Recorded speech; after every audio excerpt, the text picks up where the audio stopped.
파수꾼 통제롭게 문화 인사드립니다. 목요 강설 견월TV 윤목사입니다. 예,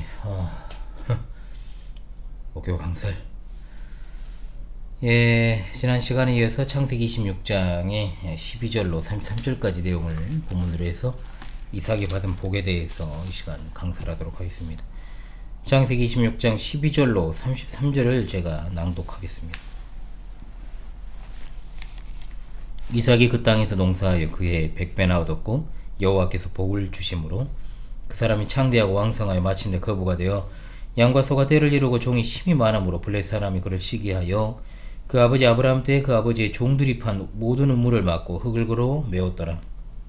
아비멜렉이 이삭에게 이르되 내가 우리보다 크게 강성한즉 우리를 떠나라.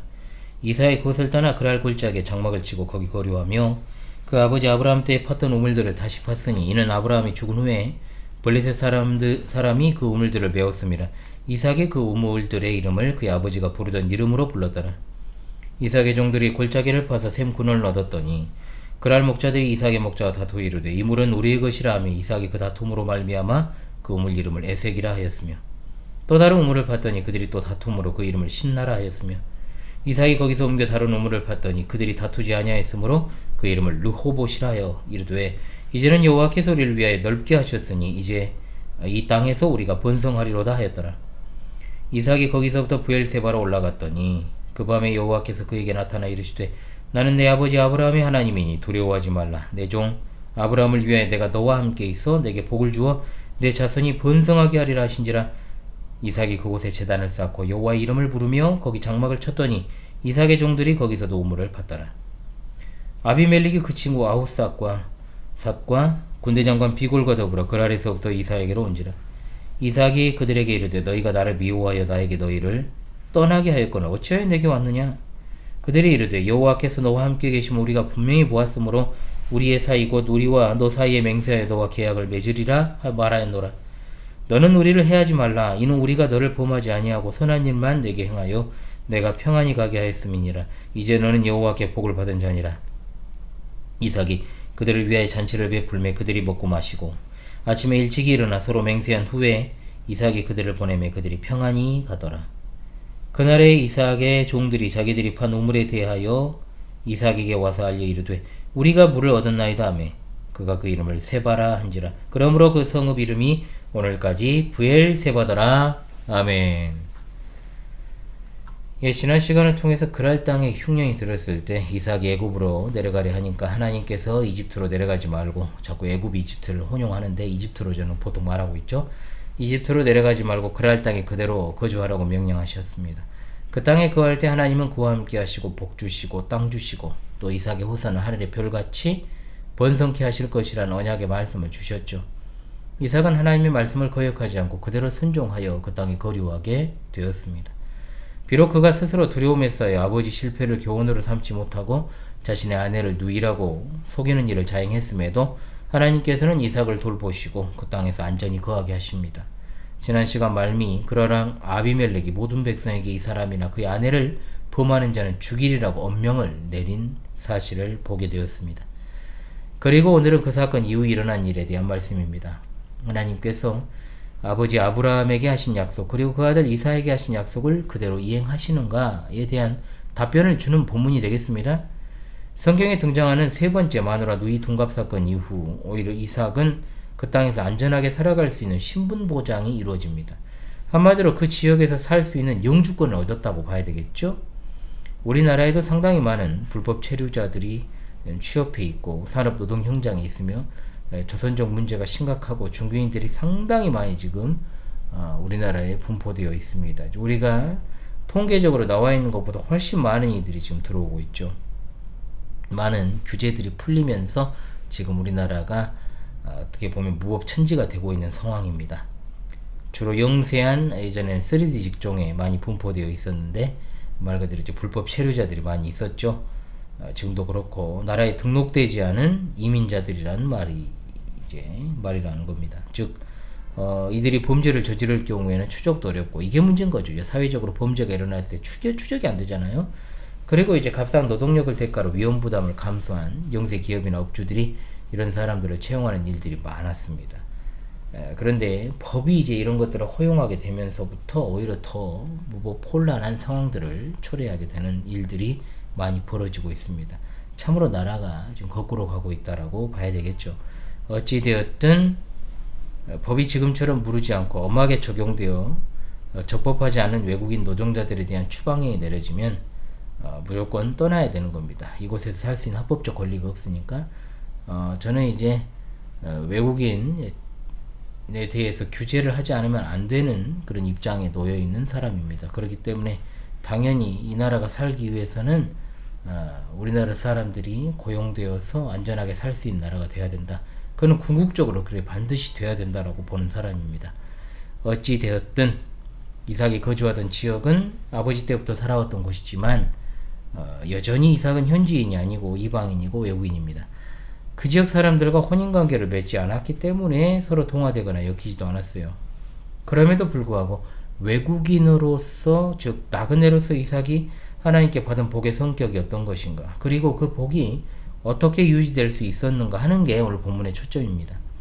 즉 하나님께서는 아브라함에게 주신 언약을 어떻게 그 아들 이삭에게서 실현시켜 나가시는가, 이게 이제 주요 주제라는 거죠. 그리스도인들은 예나 지금이나 이 세상에서 외국인, 나그네로 살아가고 있습니다. 나그네 요정 가운데 있는 그리스도인들로서 오늘의 말씀을 통해서 하나님께서 우리에게 주시는 복의 성격이 어떤 것인지를 받아서 누리는 우리가 되어야 되겠습니다. 12절에 이삭이 그 땅에서 농사를 시작했다 했습니다. 그래서 뭐 어떻다는 것인가, 할 수 있을 만큼 진짜 무심코 그냥 우리가 훑고 지나갈 수 있는 대목이에요. 그런데 신중하게 생각해 볼 필요가 있어요. 자, 이삭의 직업이 무엇이었을까요? 아브라함도 그랬지만 정착하는 삶이 아니었기 때문에 목축업에 종사를 했습니다. 즉 유목민이었다는 거죠. 그러므로 양이나 염소와 같은 가축을 기르는 것에는 기술도 있고 센스도 있었겠지만 아버지 때부터 농사와는 거리가 먼 삶을 살아왔다는 거예요. 한때 이제 귀농 열풍이 많이 불었지 않습니까? 그래서 젊은 사람들이 뭐 직장을 그만두고 또 이제 전원의 삶을 꿈꾸며 농촌에 가서 농사 짓는 일들이 좀 있었습니다. 뭐 성공 사례도 나오긴 했습니다만 현실은 많이 좀 다르죠. 대부분 이제 제가 듣기로는 3년 안에 짐을 싼다고 합니다. 성공 사례도 굉장히 특이한 사례가 많고 정말 몇 년은 그렇게 해서 돈을 까먹어도 괜찮은 정도의 어떤 부모의 재력을 바탕으로 해서 또 아빠 찬스, 엄마 찬스를 써가지고 그렇게, 아니면 본인이 이제 가지고 있는 것이 좀 많아가지고 그런 사람들이 기본적인 어떤 좀 베이스가 탄탄한 사람들이 아니라면 대부분은 실패한다는 거죠. 기본적으로 농사는 체질이다. 저는 분명하게 그렇게 생각을 합니다.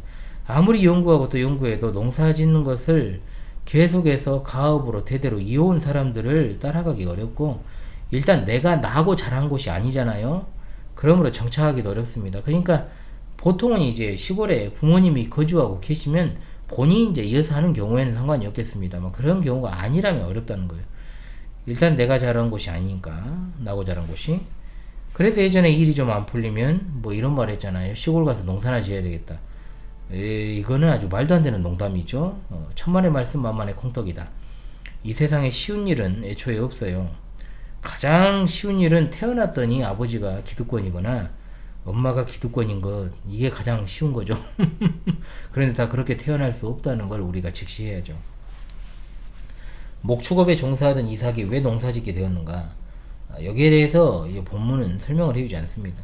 일단 농사 지으려면 땅이 있어야 되죠. 이삭이 살아가던 당시 지금처럼 뭐 부동산을 통해 가지고 땅을 사거나 빌리는 시스템이 갖춰졌을 리가 없고, 뭐 버려진 땅을 개간해서 사용해야 되는 것, 뭐 그런 것밖에 없죠. 일단 어깨 너머로 보고 들은 것을 토대로 그 사람들이 하는 것을 따라서 농사를 지었다는 거죠. 그런데 그 해에 100배나 얻었습니다. 자, 100배라는 숫자가 의미하는 게 뭘까요? 100배 하면 토양의 비율을 떠올리게 됩니다.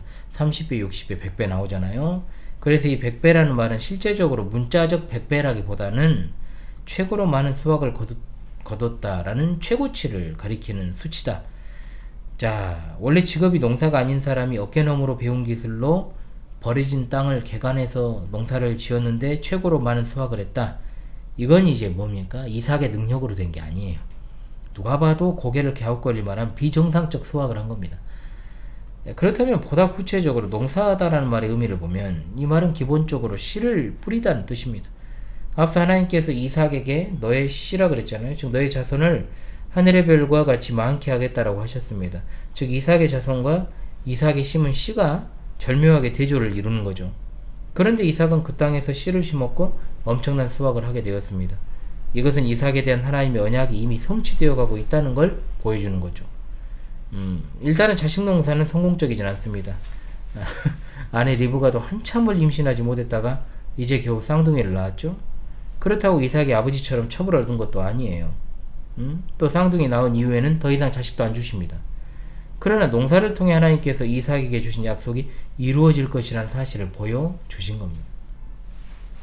이삭이 받은 복이 여기서 끝나지 않죠? 13절에 그 사람이 창대하고 왕성하여 마침내 거부가 되었다라고 했어요. 창대, 왕성, 거부. 창대나 왕성이라는 이름을 가진 교회들이 많죠, 여러분. 일단은 크다는 뜻이에요. 하나님께서 이삭에게 복을 주심으로 이삭은 크게 되고 크게 되어서 엄청나게 크게 되었다. 그 결과 양과 소가 때를 이루게 되니까 이제 그것을 관리할 종들도 많아진 겁니다. 이 말씀을 들을 때 어떤 이들은 나도 이삭과 같이 복을 받아서 100배는 아니더라도 10배 아니 2배라도 좀 받아봤으면 좋겠다는 생각을 할 수도 있습니다. 그래서 잘 되는 나, 축복받는 비결, 형통하는 법, 여기에 대해서는 참 궁금해도 도대체 왜 이삭의 복을 받았는지에 대한 거는 알려고 하지 않으니까 신앙이 항상 그 모양이죠.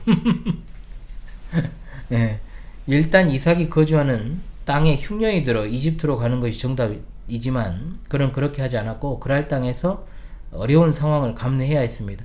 이삭이 복받은 이유는 뭐냐? 하나님 말씀에 그대로 순종했기 때문이다.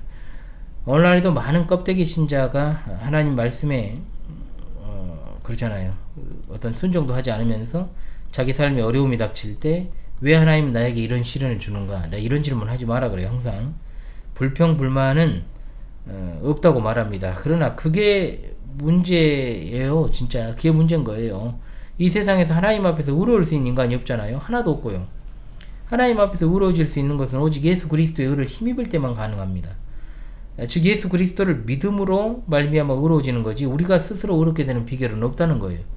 그러나 많은 경우에 예수님 믿고 교회 다니는 게 전부라는 식으로 생각하는 사람이 상당히 많아요. 그러니까 자꾸 내가 의롭게 된 사실을 잊어버리고 내가 했던 것에 집착을 하죠. 내가 쌓은 공적에 집착을 하면서 내가 왜 복을 받지 못하는가를 생각을 합니다. 구원의 복을 받았음에도 불구하고 다분히 지상에서의 복을 원하고 있는 거죠. 그런데 그건 완전히 잘못된 거잖아요. 이삭이 100배를 받았으니 나도 100배를 원하는 것이 아니 나는 소박하게 10배를 원하는 것이 뭐가 잘못이냐 한다면 저는 그렇습니다. 10배를 원하시니 조금 더 기도해 봅시다. 이런 말 못 해줘요. 그냥 저는 신앙생활 똑바로 하세요 라고 말해주겠습니다. 그리스도인들의 복은 예나 지금이나 여전히 똑같아요. 예수님 믿는 것 자체가 복입니다. 예수님 믿는다는 거는 일주일에 한번 교회만 왔다 갔다 하면서 성경 조금 들춰보고 또 지금은 우리 교회에서 필사는 안 합니다만 과거에 필사했어요. 근데 그것도 안 해요. 사실 그래서 내가 없애버렸어요. 뭔 의미가 있냐 이게. 하지 마라. 하나님께서 정하신 방법대로 걸어가며 살아가는 게 예수님 믿는다는 것의 의미. 말씀대로 순종하는 게 최고라 이 말입니다. 모든 세상적인 방법을 포기하고 자기를 부인하고 자기 십자가 지고 예수님을 따르는 거. 그런데 시험에서 낙방을 하고 취직이 안 되고 무슨 돈이 있고 없고 무슨 시집 장가를 가고 안 가고 그잖아요. 이런 걸로 이제 정말 복이 있네 없네 하면 도대체 우리가 예수 그리스도와 상관없이 그잖아요. 교회 바깥에서 지금 나옹다옹 다투며 살아가는 사람들과 뭐가 다르냐는 거죠. 복의 근원이 되시며 실체가 되시는 예수 그리스도께서 오시기 전 그리고 신구약 성경이 완성되기 이전 한참 이전 구약시대에는 이러한 복을 눈에 보이는 것으로 그의 백성들에게 보여주신 것이고 신약시대에는 이것이 예수 그리스도를 통한 영적인 복임을 그대로 나타내신 거잖아요. 복이란 무엇인가를 잘 알아야 됩니다. 이삭이 받았던 복은 누가 봐도 비정상적인 것으로 하나님이 주신 초자연적인 복이었다라고 밖에 볼 수 없어요. 그래서 주위 살던 이방인들도 그걸 느낀 거죠. 보면서. 그러자 그들이 이삭을 시기합니다. 가장 먼저 한 게 뭐예요? 앞서 이제 아브라함이 팠던 모든 우물을 막고 흙으로 메우는 것. 이스라엘 지역에서 우물은 생명의 근원이죠. 이 복을 누리기 위한 결정적인 도구가 바로 우물이잖아요. 우물이 없다면 그 많은 가축을 돌볼 수도 없고 살아가기도 힘들어요. 이삭에게 주셨던 복이 큰 위기를 겪게 된 겁니다. 복받은 과정은 간략하고 고난과 시련당한 일이 더 많이 나오잖아요. 오늘 본문에. 아버지 아브라함도 이미 그랄 땅에서 부자가 되었는데 아비멜렉의 종들이 와서 우물들을 빼앗았던 일이 있었습니다. 그래서 아브라함이 항의했죠. 그래서 둘 사이 언약을 체결했고 그 이름을 브엘세바, 즉 맹세의 우물이라고 이름 지었습니다. 그런데 아비멜렉의 종들이 우물을 메웠다는 건 언약을 파기한 행동이고 전쟁하지 않은 뜻이 되어버린 거죠. 이 갈등이 심화되어서 아비멜렉은 내가 우리보다 크게 강성한 쪽 우리를 떠나라 했어요. 세입자가 그래서 힘들죠. 백날 첫날 법 개정이니 뭐니 해도요. 뭐 어찌되었든 뭐 건물주 입장에서도 또 세입자 입장에서도 또 진상들은 있습니다만 어찌되었든 간에 결국은 땅 주인이나 집 주인이 나가라면 나가는 거예요. 그잖아요. 안 나가면 자기가 산다고 해버리면 답 없는 것이 또 이 나라 또 세입자들 현실은 그 집 같은 내가 산다, 내가 살아버린다, 그 내가 뭐 좀 하련다 이렇게 해가지고 버틸 수 있다고 하더라도 얼마나 괴로워요. 그러니까 양심이 바르고 선량한 사람들은 못 견디죠. 그러니까 나갈 수밖에 없어요. 대우미 그러죠. 좋은 분들도 많이 있고 또 자신들의 이익을 위해서 그렇게 하는 것 자체를 전 나쁘다고 보진 않아요. 법이 문제라는 문제인 거죠. 그래서 저도 그잖아요. 저도 집주인도 하고 싶고 나중에 건물주도 하고 싶지만 그것도 하나님이 시켜줘야 하는 거고 그래서 이삭이 그랄 골짜기로 이주하는데 그곳에서도 아브라함이 팠던 우물들이 다 메워져 있습니다. 그래서 이삭은 다시 우물을 팠습니다. 그런데 그랄 목자들이 또 와서 원래 자기들 것이다. 그러니까 이삭이 그들에 대해 전면 대응 안 하고 또 다른 우물을 파요. 그러니까 이것들이 또 와가지고 자기들 거라고 우깁니다. 맞대응 안 하죠. 다른 곳에 우물을 팝니다. 그때는 더 이상 이제 그랄 목자들이 자기 것이라고 우기지 않죠. 그 우물의 이름은 르호봇입니다. 왜 그랄 목자들이 이제 거기까지는 쫓아오지 않았을까요? 그냥 이제 3세판이니까 그냥 봐줬다 이겠다보다도 이삭이 그랄로부터 상당히 멀리 떨어진 곳으로 가버렸으니까 굳이 자기들의 어떤 소위 말해 나와버리 밖으로 가버린 이삭을 쫓아갈 필요가 없다라고 판단한 거죠. 일단 이삭은 이들과 전명승부 안 했습니다. 우물이 우리 거라고 박박 우기면 그래 네 것 해라 하고 그냥 양보해. 이삭이 힘이 없어서 그랬을까요? 전혀 아닐걸요. 아닙니다. 분명한 것은 그는 아브라함으로부터 많은 것을 상속받았고요. 종들이 엄청나게 많았을 겁니다. 이미 아버지 당시에 집에서 훈련된 자, 그러니까 바로 전쟁에 투입될 수 있는 자가 이제 318명이 있었잖아요. 식솔이 1000명이 넘었을 건데 아버지 대에 이삭이 아버지보다 더 못 살았을 것 같진 않아요. 그러나 이삭은 절대로 싸우는 방법을 택하지 않았고 그냥 양보하며 피했다는 겁니다. 일단 이삭이 이렇게 한 건 두 가지 측면이죠. 성경에 나타나는 이삭은 굉장히 성품이 온유합니다. 그리고 좀 소심한 것도 있고 어머니가 돌아가시니까 슬픔에 젖어 있다가 무려 40세가 되도록 그 시대에 장가를 못 간 것도 그의 성격이 나오잖아요.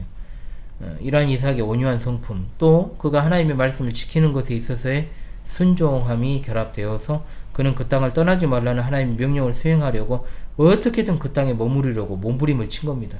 그런데 그곳 사람들이 계속해서 우물을 메우고 우물을 빼앗고 하는 과정을 통해서 이삭을 자신들의 땅에서 축출하려고 했지만 만일 이삭이 그들과 더불어 싸워버리면 큰 전쟁으로 이제 커질 수 있고 이삭이 그 땅에서 살아가는 것은 이제 거의 불가능하게 되어 버릴 것이기 때문이고 자칫하면 이제 가정이 파괴될 수가 있잖아요. 이삭이 할 수 있는 가장 편한 방법은 이집트로 내려가는 겁니다. 그러나 그는 그렇게 하지 않았어요. 그랄 근처에서 어떻게든 거주하려고 우물들 뺏기면서도 계속해서 옮겨가면서도 인내하고 또 인내한 것. 그리고 이제 르호봇의 자리를 잡았습니다. 이름이 주는 의미와 같이 넓은 곳이었죠. 이삭은 하나님께서 주신 기업이 번창하기를 바라는 마음으로 명명했겠죠. 브엘세바라는 곳은 이미 아브라함 대 아비멜렉과 언약 맺은 장소입니다. 그때 하나님께서 그에게 나타나셔서 나는 내 아버지 아브라함의 하나님이 두려워하지 말라. 내 종 아브라함을 위하여 내가 너와 함께 있어 내게 복을 주어 내 자손이 번성하게 하리라. 아멘. 그 말씀에 대한 응답으로 이삭은 제단을 쌓고 여호와 이름을 부르고 장막을 쳤습니다. 그리고 그곳에서도 이삭의 종들이 우물을 팠다고 했습니다. 자, 그리고 26절로 33절 아비멜렉과 이삭이 언약을 체결하는 장면입니다. 물론 이삭이 브엘세바로 옮겨간 후에 시간이 흐른 후에 있었던 일이겠죠. 하나님께서 이삭에게 복을 주셔서 브엘세바에서도 번성하게 되었고 그렇게 번성한 까닭은 하나님께서 복을 주신 것이다. 사람들이 보기에 참으로 비정상적이게 번성한 건 누가 봐도 하나님께서 주신 게 아니면 설명이 되지 않으니까. 아비멜렉이 이삭이 브엘세바로 옮겨가고 나서 하나님께서 함께 하심으로 강성해지고 부강해졌다는 소식을 들었을 겁니다. 그래서 이런 사실에 두려움을 느낀 거죠. 앞선 아브라함 시대 아비멜렉도 마찬가지였습니다. 이 사람들은 기본적으로 하나님을 두려워하는 마음을 가지고 있습니다. 만일 하나님을 생각하지 않고 그저 자기들 땅에 우거하는 자가 와서 자기들보다 더 많은 소출을 얻고 부강하게 되면 당연히 전쟁에서 뺏으려고는 하거나 또는 멸하려고 하겠죠. 물론 그랄의 목자들이 이삭을 핍박하긴 했습니다만 그것은 목자들이 그렇게 한 것이고 현장 지휘자들이 그런 거고 국가적 차원의 대응은 아니었습니다. 그래서 그가 생각하기를 하나님께서 이삭과 함께 하시면 우리가 자신을 핍박하고 선대에 맺어있던 언약을 파기한 걸 근거로 들어서 혹시 우리를 치지 않을까, 이런 두려움이 있었던 겁니다. 그래서 아비멜렉이 이삭을 찾아옵니다. 역시 군대 장관을 대동하고요. 힘을 보여주려고 한 것도 있을 겁니다. 일단 이삭은 그들에게 불편한 신기를 내비칩니다. 너희가 나를 미워해서 내가 이렇게 이곳으로 왔는데, 쫓겨왔는데 뭐하러 왔냐? 응? 뭐하러 왔냐? 맞는 말 아닙니까? 언약을 파기한 것도 그쪽이고 또 시기에서 계속 못살게 군 것도 그쪽입니다. 그러자 그들은 솔직하게 말합니다. 여호와께서 너와 함께 하심을 우리가 분명히 보았기 때문에 우리 사이, 곧 우리와 너 사이에 맹세하여 너와 계약을 맺으리라. 울해하지 마라. 응? 비록 너를 괴롭게는 했지만 너를 어떻게 하지 않고 아무것도 빼앗지 않고 보냈지 않느냐라고 말입니다.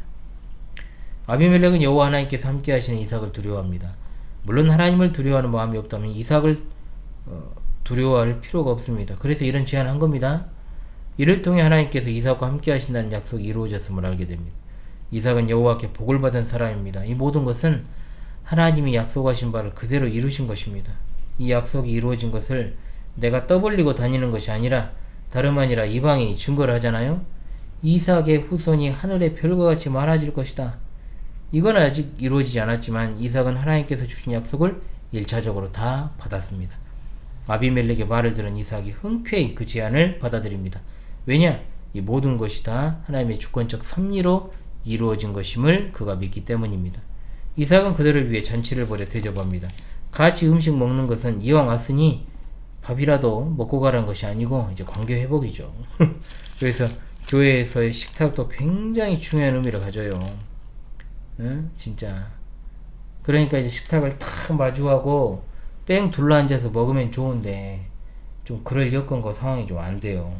교회 지금 상황이. 여기도 이제 교실로 꾸며놓고 원래 여기가 이제 식당인데 그런 상황도 안 돼가지고 그게 좀 아쉬운 것은 있습니다. 그러다 보니까 좀 분산돼가지고 좀 밥을 먹는 경향이 있어요. 그래서 빨리 이 문제를 저는 좀 해결하고 싶거든요, 사실은. 그래서 그러려면은 결국은 시즌3로 가야 된다. 그런데 정말 하나님께 예배한 성도들 상호간에 식탁교제 하는 건 이 말씀을 받아서 먹는다는 의미가 있고 또 이 말씀을 공유하는 가족의 의미를 띠고 있으므로 참으로 우리가 이것을 중요하게 받아들여야 된다라고 하는 겁니다. 자, 불교나 로마교는 주일 성수와 같은 개념이 없죠. 그냥 4월 초파일에 확 땡기면 되고 또 언제든 가고 싶으면 가면 되는 것이 절이고, 또 로마교는 미사 그거 드려도 되고 안 드려도 그만이에요. 그런데 정통 기독교는 그것들과 비교되면 안 되죠. 당연히 여러분 여러 가지로 어찌되었든 코로나, 제가 왜 이 말을 드리냐면은 코로나 때 뭐 대면 예배 중지 그리고 교회에서 식사 금지 이런 조처들이 막 내려졌잖아요. 그때 얼마나 어처구니였고 분노스럽던지요, 진짜. 행정명령 이런 거 진짜 앞으로 얼마나 또 괴롭힐지 또 막 괜히 여러 가지 생각이 드네요. 하나님의 복은 아브라함과 이삭에게 국한되는 것이 아니라 그들이 축복의 통로가 되어 많은 사람이 복을 얻는 것이 하나님의 언약에 담긴 의미입니다. 이삭의 부요함, 강성함이 아비멜렉에게 위협이 되는 게 아니라 오히려 복이 된 겁니다. 이삭에게 주신 복은 우리에게도 유효합니다. 우리 조상 아브라함과 이삭이 가진 믿음의 성격, 지금 우리 믿음이 동일하다면 우리는 우리가 처한 환경에서 더욱더 이 귀한 복을 누리면서 살아가야 될 것입니다. 예수 그리스도를 통한 진정한 복이 우리 파수꾼 동지들의 삶에 넘치시기를 간절히 소망합니다. 우리 주님 곧 오십니다. 할렐루야. 아멘. 찬송가 397장 우리 함께 부르도록 하겠습니다. 397장 찬송 부르며 목요 강서를 마무리하겠습니다. 397장으로 함께 찬송합니다. 주 사랑 안에 살면 두려움 없으며 그 사랑 변함없어 늘 마음 편하다. 저 폭풍 몰아쳐서 내 마음 떨려도 주 나의 곁에 계셔 겁낼 것 없어라. 주 나의 목자시니 부족함 없으며 주 인도하는 대로 늘 따라가리라. 그 지혜 나를 깨쳐 내 앞길 밝히니 나 주의 길을 따라 주 함께 살리라.